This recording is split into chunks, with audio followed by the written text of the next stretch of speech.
to do a deeper dive in terms of what it takes to get real about your health, your weight, your belief systems around food, and really how to let go of dieting and move into a place where you can have food and body freedom.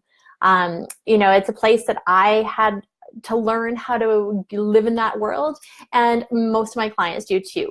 But a special announcement, if you haven't seen or heard yet, I have one of the, truly the most incredible event that starts next week. It's called the Weight Loss Code, Healthy Permanent Weight Loss for Women Over 40. And I'll put the link in the comments in case you want to go sign up. But honestly, I think every woman should watch this series. It's an interview series where I got the chance to interview New York Times bestselling authors, researchers, doctors, both medical and naturopathic doctors, chiropractors, people who specialize in emotional eating, how women need to recover and bounce back after trauma, betrayal. If you've had, a really hard childhood and you don't even understand how some of those early childhood experiences might be impacting you as an adult woman. So anyways, it's a free series. We start next week, so I'll put the link in there first or at the end of this. What I want to talk about today, it was on one of the suggestions that I asked for when considering starting this show, is when food becomes a reward. Right? So many of us use food as a reward or as a treat, or believe that we deserve food for some reason. Maybe it's because you exercise, maybe it's because you had a hard day, maybe it's because it's Tuesday or Monday. I mean, really, the justification for food can become pretty easy. And what we have to do to break down that is, one of the things I say to my clients is, we're not dogs. Right? We don't need kibble to be rewarded for living our life. We are not dogs. Food is not a treat. Food is fuel and it's nourishment so that we can be our best selves and have the energy that we need to give our best to who we are as women and to our families and to our careers.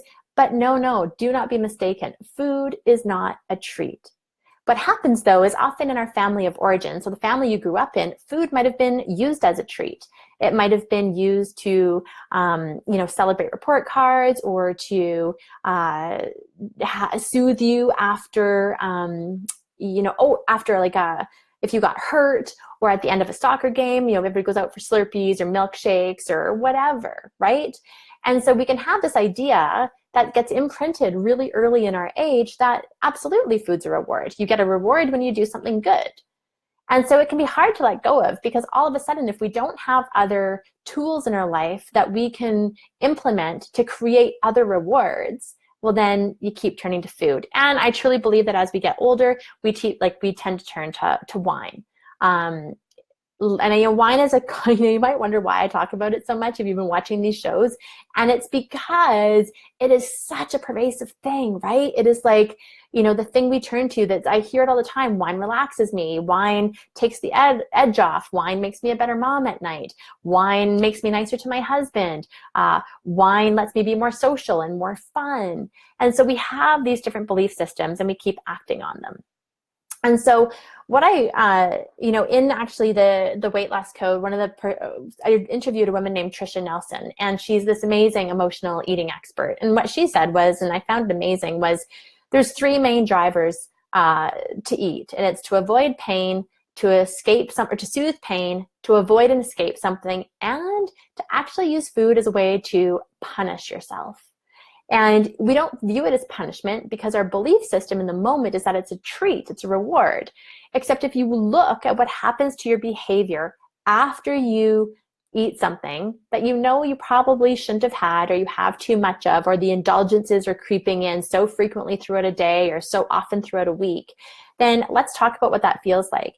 You start to feel guilty, you have regret, maybe you start to feel ashamed, maybe you start to to pick apart your body even more. You feel bad about how you look. If you eat to a point or reward yourself so much with food that it makes you bloated, you start to not want to go out, or if you feel disgusting or gross, you start to cancel events. You start to hide out on life a little bit. And so how is that actually a reward, right? It's a way to self-sabotage, and it's a way to keep yourself well, to keep holding yourself back in life from the things that actually you probably really want, which is to feel good, to feel like you're thriving with energy, to feel like, you've got things under control. And that's just not always the way it is. So if food becomes a reward, and let's just say it is for you right now, part of it is to recognize that you actually have that belief system around it. So some people will just think, well, I'm hungry, or, oh, I just go to the food, I just go to the fridge, I just go to the fridge naturally. It's just what I do. But it's not always true. And so even think about companies, right? So much of the time it's like, let's get together for drinks and celebrate. We've got a party. And so food and partying and alcohol gets all mixed into this one thing. But if you're on a weight loss journey and you want to get on a weight loss journey, we have to start extricating what's actually going on and what we're thinking about things. Because here's what I know. So often it's not really the food that we're looking for. We're looking to feel like we're doing a good job. We're looking for acceptance. We're looking for approval, for validation. We're looking for recognition, and maybe in some ways like a hug in a strange way. Now, food can't actually hug us, but in the moment, food can become a lot of things. Food can become love. It can become friendship. It can become companionship. It can become distraction, right? So food can take on an entity in our life beyond what food actually is. And the crazy thing about it is we do it all in our mind, and often we're really unaware of how we're doing it. And that's the tricky part around it. So maybe if you have a piece of paper, grab it, just grab a pen and get a piece of paper and ask yourself this question, or just at least write it down. In what ways do I reward myself with food? In what ways or in what times? And then just free flow it. After the show is done, just like take a moment and maybe write down your answers. Maybe it's like, oh, once the baby goes down for a nap. Or maybe it's, oh, at the end of my workday, I got through the day. Or maybe it's 9 o'clock at night. Or maybe it's after you exercise in the day, that night you get to have an extra glass of wine because, hey, like I said, you exercised, right? Or maybe it's if you're in a certain social circle, stumbling over my words today. Maybe you're just in that certain social circle and all your friends are doing it and you don't want to be left out. And so the reward is, well, I'm going to do this too because I want to be a part of this friend group right now. So you cannot change what you're not aware of, right? You're going to hear me say that probably, I don't even know how many shows I'll end up doing, but you're going to hear me say that a whole lot. If you can't change what you're not aware of, because how do you change something that you don't even know exists as a problem? And that's critical. When you start to become aware of what's going on for you up here and how it's relating to your behavioral habits, well, now you've got an in, right? You've got a way to start addressing what and how you might want to change. And that's a really good thing. And so part of this is identifying, okay, if I am going to adopt the belief that food is nourishment, right? So even write that down. Food is fuel. Food equals nourishment. Then what else can give me a reward in my life? Where else can I get the reward from? And maybe it's behavioral things, like maybe it's that pedicure. Some people say to me, well, Jen, I don't have the money to go out and reward myself with the materialistic things all the time. And I totally get that. Me neither.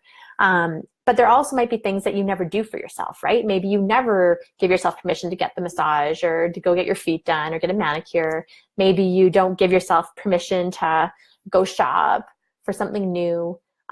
Maybe you don't give yourself the chance to take a bath after a long, hard day.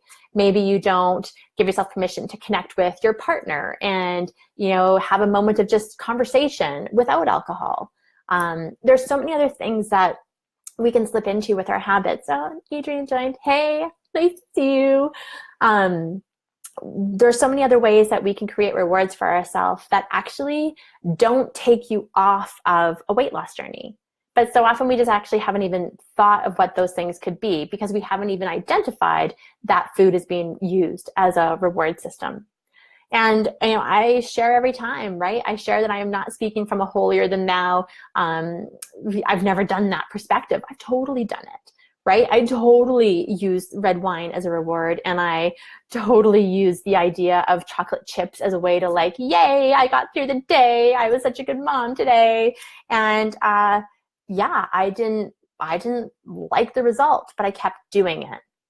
And, Adrienne asked a really great question. She's like, can you share some ideas of what to replace booze with? I know if I could make something that truly would have a booze replacement effect, I would be a cajillionaire. Let's work on that. So part of it is identifying, again, what you think the alcohol is doing. Now, sometimes we just might like it, right? And there really is a difference between one glass of wine and, a bottle, right? Like there really is. There's the difference between having a glass of wine, 1 or 2 nights a week versus a nightly habit around it. There's the difference of the thought system or the belief system of like thinking about the wine halfway through your day, kind of not being, really looking forward to when you get that glass of wine. What that's indicating is there's actually more going on with your life, right? Maybe you're like, it's a high stress time. Maybe you're not engaging in some other like good self-care activities. I know for me that as much as I know this stuff, God, I can still find the slope slippery, right? In times of high stress, busy parenting, whatever it might be, whether you're moving or navigating a career or going through a promotion, it's really easy to start disconnecting from giving yourself what you need and to start to just put your energy into giving and taking care of everybody else, or at least it was for me. And for a lot of my clients, that can often be a pattern that they fall into. Oh, Megan, you joined too. I can't wait till we get to do our Facebook Live show together.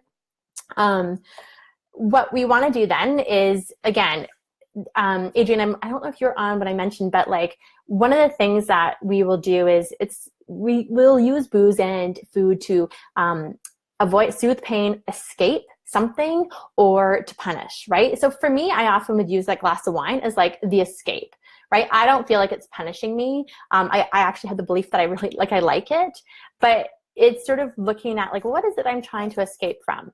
And for me, it can sometimes just even be my mind, like the crazy thoughts and how much they circle and how much I can ruminate about stress or things like that. And so often it's looking at like, what are the triggers? Like, when is it? Is it 5 o'clock after like kids are home and settled? Is it 7 o'clock after everybody's kind of, done dinner for the night? Is it 9 o'clock when it's like you time and a chance to, take some time for yourself? It's like, we got to look at when we want what it is we think we want. Yeah. And, Adrienne says after a hard day's work, totally. And so, there's so many different strategies. Like after a hard day's work, sometimes what I want the chance to do is talk about my hard days, like my hard day's work, and have somebody get it. Like have somebody actually be like, oh my God, like what a kick-ass day. Or, oh my God, that was like, wow, it really does sound like a hard day. I'm looking for that validation and acknowledgement. And the wine, I give it to myself with that, but I'm still not actually getting what I need. And it might decompress and it might do some of those other, have some of those other relaxation qualities to it. But, alcohol is a depressant, right? So I'm really aware of that too. The thing is in my life is, the kind of job and business I have, my husband doesn't always totally relate to what my hard day's work is. And so often it takes more to explain it. And I just want somebody to really get it. And, Adrienne, I know with your business, you should post a link to it, by the way, in here, because she is my go-to girl for styling and makeup and all things beauty. There's a nuance to the work that people do sometimes. And that goes for moms, like even moms who are at home and their partners are out at work. Like that is a hard day's work when you are at home with kids and you're running your household and you're looking after babies and diapers and all of the stuff that goes into being a mom. And sometimes we create this story of like, no, I mean, like I wasn't doing anything. I'm just a mom. Or, oh, it was a hard day's work, but that's just what I do, or that's just how I handle it. And so part of it is looking at the language that you even use in your head, and where, if anywhere, is there being permission denied to create that like acknowledgement and validation for yourself.